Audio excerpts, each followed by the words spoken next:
प्रकृतीची विचारपूस करण्यामध्ये काहीही गैर नाही, धनंजय मुंडे यांच्या भेटीच्या नंतर सुरेश धस यांनी व्यक्त केलंय मत. सुरेश धस यांनी कोणाची सुद्धा भेट घेतल्यामुळे काहीही परिणाम होणार नाही. देशमुखांच्या हत्या प्रकरणामधला एकही आरोपी सुटला तर टोकाचं पाऊल उचलणार आणि या सगळ्याला सरकार जबाबदार असेल, धनंजय देशमुख यांचा इशारा.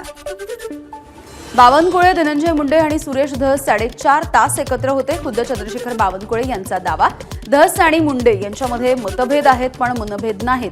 बावनकुळेंची प्रतिक्रिया. सुरेश धस यांना फडणवीस यांचं पूर्णपणे पाठबळ. तपासाच्या संदर्भात धस यांची प्रत्येक मागणी फडणवीसांनी पूर्ण केली आहे. चंद्रशेखर बावनकुळेंचं वक्तव्य, धस आणि मुंडेंनी एकत्र काम केलं तर संतोष देशमुख यांना लवकर न्याय मिळेल. बावनकुळे यांची प्रतिक्रिया. सुरेश धस यांनी देशमुख कुटुंबियांच्या अश्रूंचा बाजार मांडलाय. संजय राऊत यांचं टीकास्त्र, तर धस, धनंजय मुंडे, वाल्मिक कराड एकच असल्याचा राऊतांचा हल्लाबोल.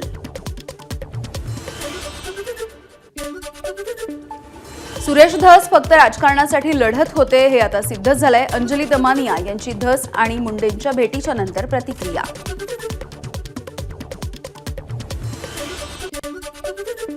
सुरेश धस आणि धनंजय मुंडेंची जय आणि वीरूची जोडी. शरद पवारांच्या राष्ट्रवादी युवकचे प्रदेशाध्यक्ष मेहबूब शेख यांचं वक्तव्य, दोन समाजांमध्ये तेढ निर्माण करायची आणि पुन्हा एकदा भेट घ्यायची असं धोरण. शेख यांचा टोला.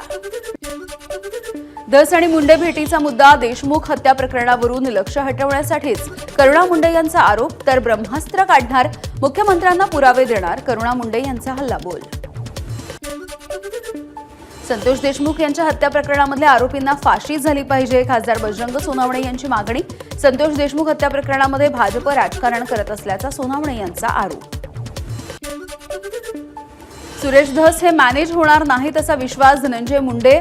सुरेश धस यांच्या भेटीवरती सुप्रिया सुळे यांची प्रतिक्रिया. कोणत्याही सरकारनं कोणावरही दबाव टाकून परिस्थिती लपवू नये, सुप्रिया सुळेंचं आवाहन. संतोष देशमुख हत्या प्रकरणामध्ये ठोस पावलं उचलली जात नाहीत, सुप्रिया सुळेंचा आरोप. तर स्वतः 18 फेब्रुवारीला बीडला जाऊन प्रशासनाला भेटणार असल्याची सुळेंची माहिती आहे.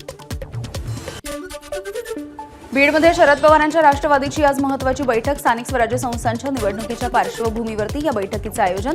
खासदार बजरंग सोनवणे, आमदार संदीप क्षीरसागर हे बैठकीसाठी मार्गदर्शन करतील. उपमुख्यमंत्री एकनाथ शिंदे यांचा आज रत्नागिरीचा दौरा. यावेळेला मोठ्या प्रमाणावरती पक्षप्रवेश होणार. चंपक मैदानावरती शिंदेंच्या जाहीर सभेचं सुद्धा आयोजन. रत्नागिरीतल्या शिंदेंच्या सभेसाठी उदय सामंत यांच्याकडून शेकडो बस बुक. त्यामुळे खेड्यापाड्यामधून 12वीच्या परीक्षेसाठी जाणाऱ्या विद्यार्थ्यांचे मात्र हाल. माजी खासदार विनायक राऊत यांचा आरोप.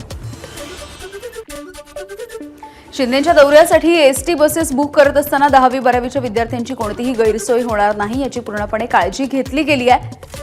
विनायक राऊतांच्या आरोपांवरती सामंत यांची प्रतिक्रिया. एकनाथ शिंदेंच्या ठाण्यामध्ये मंत्री गणेश नाईक हे जनता दरबार घेणार आहेत. 24 फेब्रुवारीला ठाणेकरांच्या समस्या आणि तक्रारी गणेश नाईक ऐकून घेणार. लव्ह जिहादच्या विरोधामध्ये कायदा आणण्यासाठी पोलीस महासंचालकांच्या अध्यक्षतेखाली समिती, त्याचं स्वागत. भाजपच्या खासदार अनिल बोंडेंची प्रतिक्रिया. लँड जिहाद विरोधामध्ये सुद्धा कायदा करावा अशी सरकारकडे मागणी केली जाणार. कोणी कोणाशी लग्न करायचं आणि कोणावरती प्रेम करायचं या संदर्भात प्रत्येकाला घटनेनं अधिकार दिलाय. लव्ह जिहादच्या कायद्यावरती सुप्रिया सुळेंची प्रतिक्रिया. तर देशाची आर्थिक स्थिती ढासळतीये, कायदे करण्यापेक्षा यावरती लक्ष द्या, सुळेंचं टीकास्त्र. ठाकरेंच्या सेनेला सिल्लोडमध्ये सुद्धा धक्का. सिल्लोडमधून विधानसभा लढवलेले सुरेश बनकर यांचा भाजपमध्ये पक्षप्रवेश. चंद्रशेखर बावनकुळे यांच्या उपस्थितीमध्ये पार पडला प्रवेश. काँग्रेसचे माजी आमदार साहसराम कोरोटे हे आता शिवसेनेमध्ये प्रवेश करणार आहेत. विधानसभेचं तिकीट नाकारल्यापासून कोरोटे हे नाराज होते. आमगाव देवरी मतदारसंघाचे कोरोटे माजी आमदार विधानसभेला भाजप उमेदवार पुराम यांना मदत केल्याचा त्यांच्यावरती आरोप.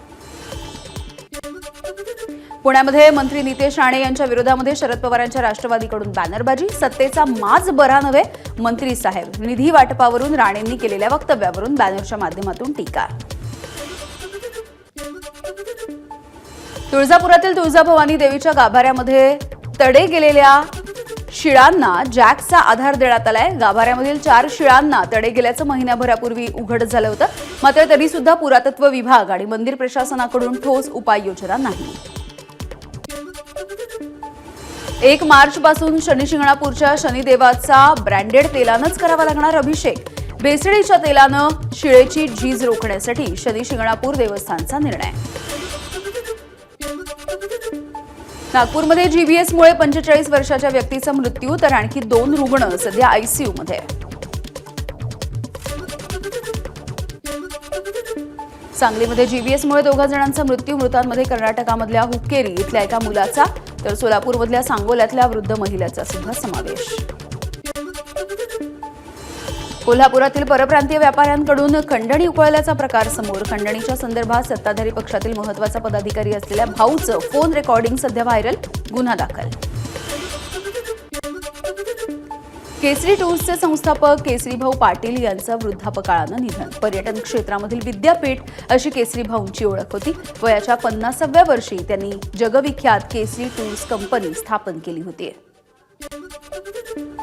प्रयागराज मिर्झापूर मार्ग मनुपूर जवळ महाकुंभसाठी जाणाऱ्या भाविकांच्या बसला अपघात, 10 भाविकांचा मृत्यू झालाय, 19 जण जखमी।